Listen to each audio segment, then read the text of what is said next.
আমাৰো যি প্ৰাণ তোমাৰো সেই প্ৰাণ, শিলেৰে শোধিত সময়, মৰণ নামৰ নদী তোমাৰো বাবে বয়, জোৱাৰত সকলো সমান। অজস্ৰজনক কন্দুৱাই অজস্ৰজনৰ হৃদয় তোলপাৰ লগাই মৰণ নামৰ নদীত উটি গ'ল প্ৰাণৰ শিল্পী জুবিন গাৰ্গ। অসমীয়াৰ বুকুত শোকৰ হেন্দোলনি তুলি অজান দেশলৈ গুচি গ'ল প্ৰিয় শিল্পীজন। মৃত্যু এতিয়া সহজ, মৃত্যু এতিয়া উৎসৱ বুলি গানজোৰা জুবিনৰ জীৱনটো যেন মৃত্যু তেনেই সহজ আৰু সুলভ হৈ পৰিল। সুদূৰ ছিংগাপুৰৰ পৰা শুকুৰবাৰে দুপৰীয়া অহা তেওঁৰ মৃত্যুৰ এই কৰুণ খবৰে শোকস্তব্ধ আৰু বাকৰুদ্ধ কৰিছে প্ৰতিজন অসমীয়াক। মন্ত্ৰমুগ্ধকৰ গান, হৃদয়স্পৰ্শী কণ্ঠেৰে দেশে বিদেশে অজস্ৰজনৰ হৃদয়ত স্থান দখল কৰা জুবিন গাৰ্গৰ অবিশ্বাস্য মৃত্যুত আজি শোকস্তব্ধ অসমৰ জনজীৱন।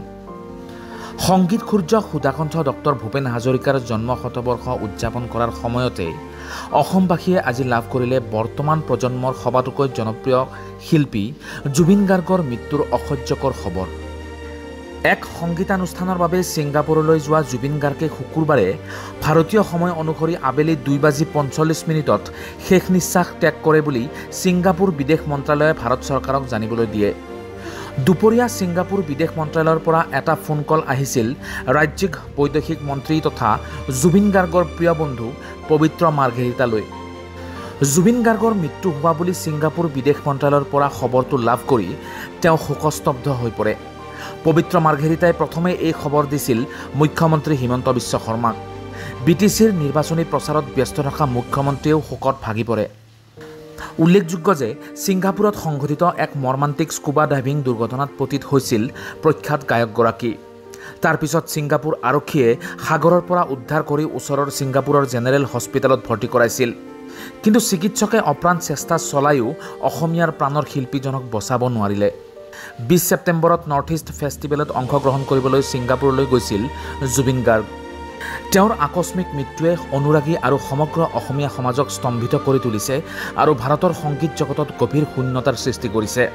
বলিউডৰ জনপ্ৰিয় ছবি গেংষ্টাৰৰ য়া আলী গীতৰ জৰিয়তে সমগ্ৰ দেশতে বিখ্যাত হৈ পৰা অসমৰ হিয়াৰ আমঠু জুবিন গাৰ্গে বলিউডৰ কেইবাখনো ছবিত কেইবাটাও ছুপাৰহিট গীতেৰে দেশৰ সংগীত প্ৰেমীক আপোন হৈ পৰিছিল। জুবিনৰ কণ্ঠত প্ৰাণ পাই উঠা দিল তু হি বাতা, জানে ক্যা চাহে মান গীতসমূহ দেশবাসীয়ে কেতিয়াও পাহৰিব নোৱাৰে। হিন্দী আৰু অসমীয়াৰ উপৰিও তেওঁ বাংলা, নেপালী, বড়োকে ধৰি কেইবাটাও আঞ্চলিক ভাষাত গীত গাই অভিলেখ স্থাপন কৰিছিল। বহু হাজাৰ গানেৰে বিগত 3টা দশক ধৰি সংগীতৰ পৃথিৱীত আলোড়ন তুলি থকা জুবিন গাৰ্গৰ প্ৰথমটো জনপ্ৰিয় গান আছিল গানে কি আনে। 1992 চনত মুক্তি পোৱা জুবিনৰ প্ৰথমটো এলবাম অনামিকাৰ এই গানটোৱেই অসমৰ সংগীত প্ৰেমীৰ হৃদয় চুই গৈছিল। 1992 চনত গুৱাহাটী বিশ্ববিদ্যালয়ত অনুষ্ঠিত যুৱ মহোৎসৱত পাশ্চাত্য একক পৰিৱেশনত স্বৰ্ণপদক অৰ্জন কৰাটোৱেই আছিল জুবিনৰ জীৱনৰ টাৰ্ণিং পইণ্ট। ঢোল, দোতাৰা, মেণ্ডলিনৰ দৰে বাদ্যযন্ত্ৰ বজোৱাৰ উপৰিও জুবিন এজন কীবোৰ্ড প্লেয়াৰ। 1992 চনত প্ৰথম এলবাম অনামিকা মুক্তি হোৱাৰ লগে লগে তেওঁ পেছাদাৰী সংগীত জগতখনত প্ৰৱেশ কৰে। একেধাৰে এগৰাকী কণ্ঠশিল্পী, সংগীত পৰিচালক, গীতিকাৰ, চলচ্চিত্ৰ অভিনেতা জুবিন গাৰ্গে অভিনয় কৰা ছবিসমূহ হৈছে ৰাজনীতি, কাঞ্চনজংঘা, প্ৰিয়াৰ প্ৰিয়, মিছন চাইনা, গানে কি আনে, ৰ'দৰ চিঠি, ৰামধেনু, মন যায়, দীনবন্ধু, তুমি মোৰ মাথো মোৰ, ডক্টৰ বেজবৰুৱাটো আদি। তেওঁৰ অনুপস্থিতিত অসমৰ চৌদিশে আজি বাজি উঠিছে আকাশে গাতে লবৰে মন, সাগৰ তলিত শুবৰে মন, মনৰ চিলা উৰুৱাই জীৱনে।